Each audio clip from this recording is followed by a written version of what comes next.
Hello everyone, this video is going to be about how to draw a satin letter.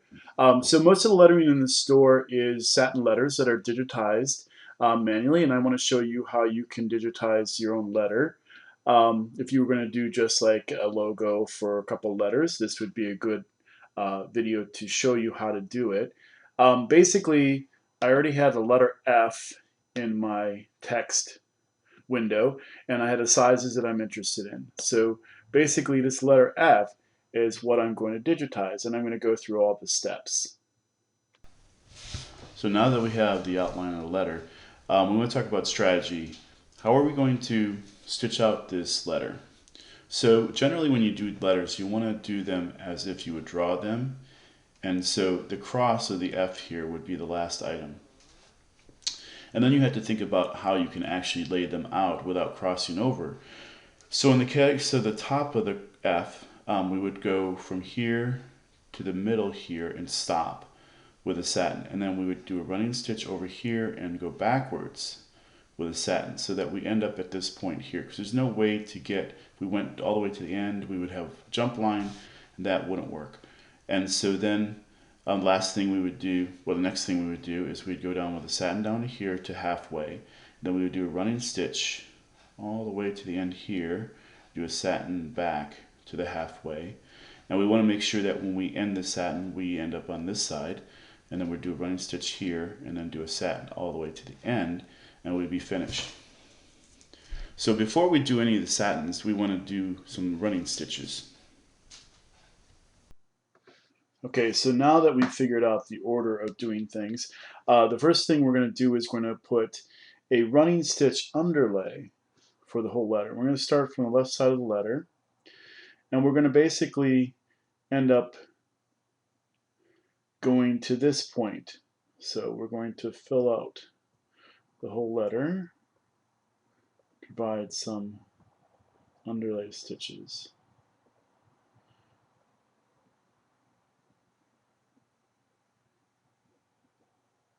Oops.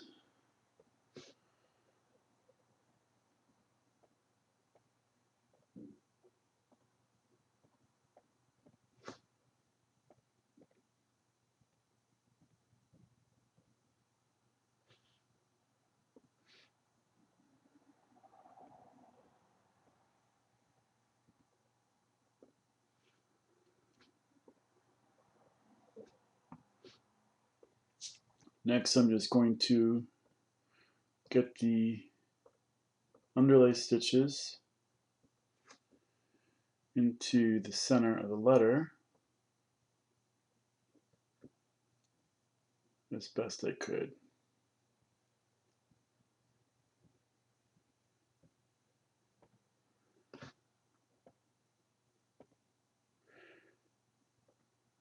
Okay, I'm not going to show the rest of this, but you understand. So basically we have a running stitch underlay before the letter, and the end of the running stitch goes to where we're going to start our first satin.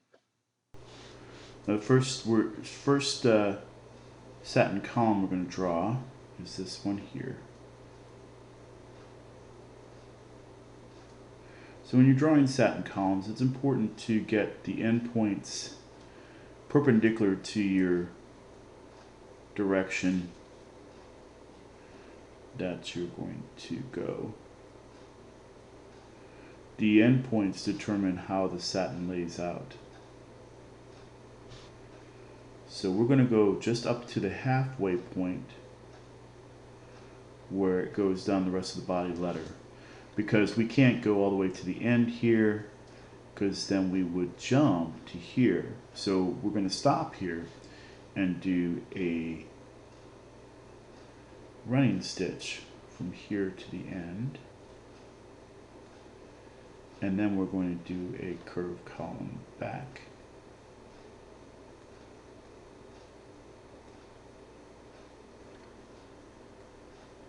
Now we'll have to see later if this goes in the right direction. It's going to do zigzags all the way up and down here, and then it could end up here at the top or at the bottom, but we'll be able to switch those around as necessary. I'll show you on one of the later parts of the video how that's done.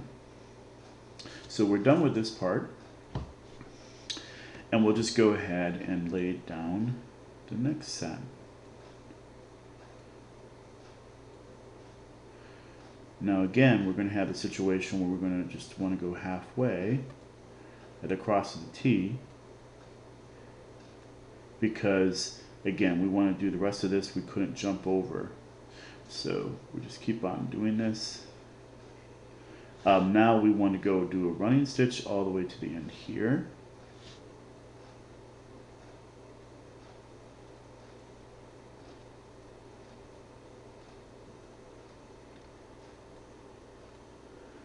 And then we'll modify the running stitch to be on the top of the previous running stitch at the start, the main running stitch that we laid out for the underlay.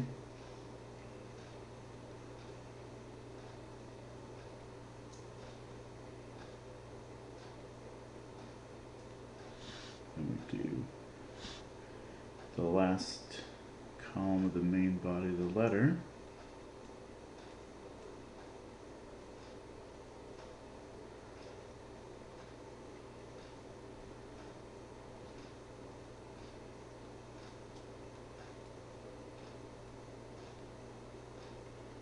Alright, we'll move those in a moment.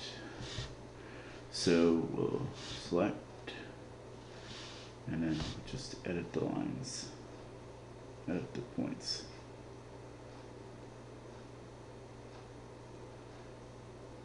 So you get the idea. We want to make sure this goes kind of up here so it gets covered over later, right across. I'm just going to go ahead and line these all, and then I'll show you the next step.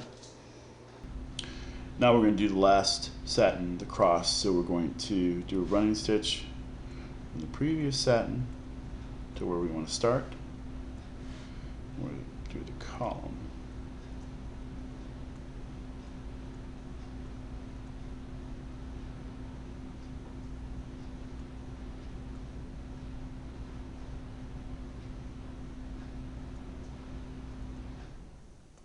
I want to have this little end here, so I'm going to do that as a line column, so the curve column. I can get it to switch. There we go. And now we're done laying down the satins. We'll just adjust them. Now to adjust the satins, we just do what we did before. We do select and edit. And in this case, you might want to zoom in.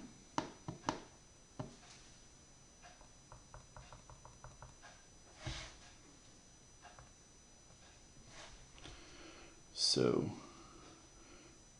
you just move the points until you get them the shape you want.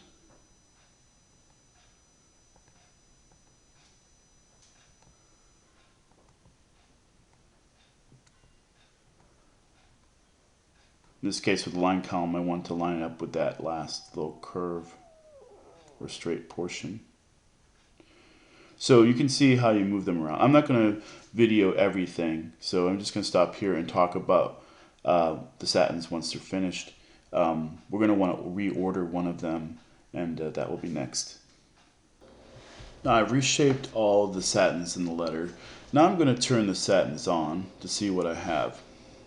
So you can see that basically everything looks pretty good. The initial graphic that I used to do this, I'm going to go ahead and delete it because I no longer need it. And so when we stitch this out, you'll notice it stitches like this.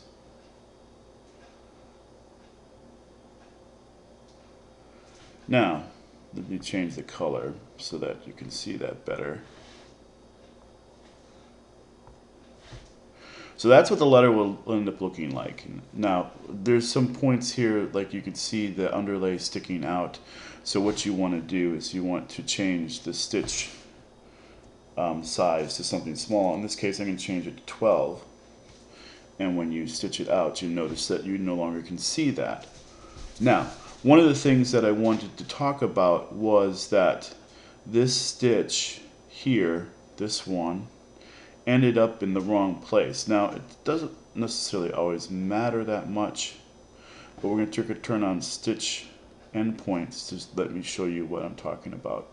So in this case, the satin, for this one, this satin ended here, and I'm going down here with a running stitch. So I could make the running stitch longer and do that, or I could switch this side to that side. So the way you do that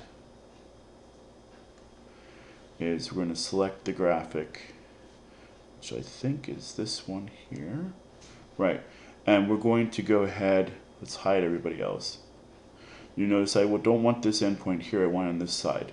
So we're going to go up here to the Stitch Curve Modifications menu, and you notice that there's this function called Swap Inside and Outside Satin Lines.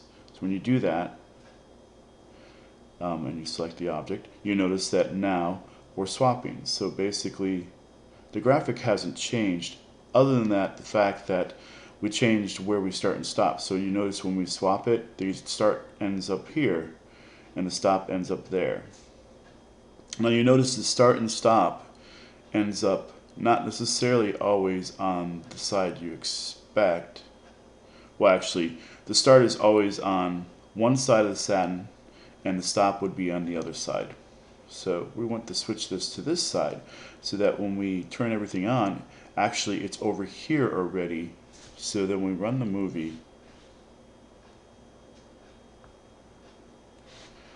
I'm going to slow it down.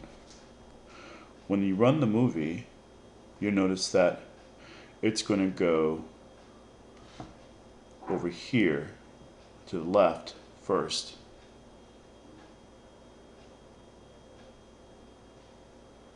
and then do the last line. So now basically we're done with the letter. The last thing that you want to do is take the last graphic and lock the last stitches so they don't come out. So you do that by going over here, selecting the last object, and then choosing Lock at End. And now our letter is finished.